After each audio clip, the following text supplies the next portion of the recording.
केतना लोग भइल तोहर दीवाना के चिखइबू तू आपन खजाना अपन खजाना अपन खजाना।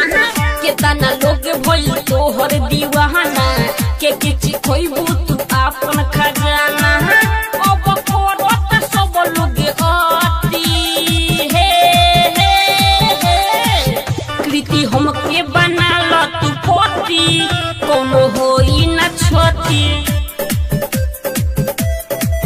कृति हमके बना ल तू पति कोनो होई न छती।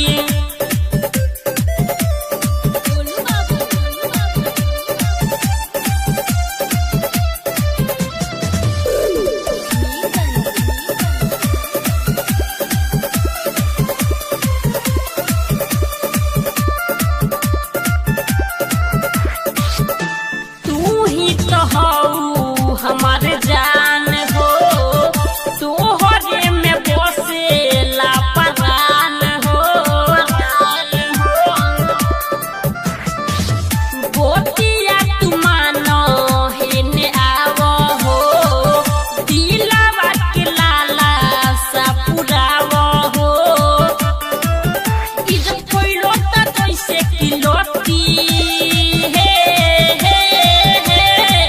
कृति हमके बना ल तू पति कोनो होई न छती। कृति हमके बना ल तू पति कोनो होई न छती।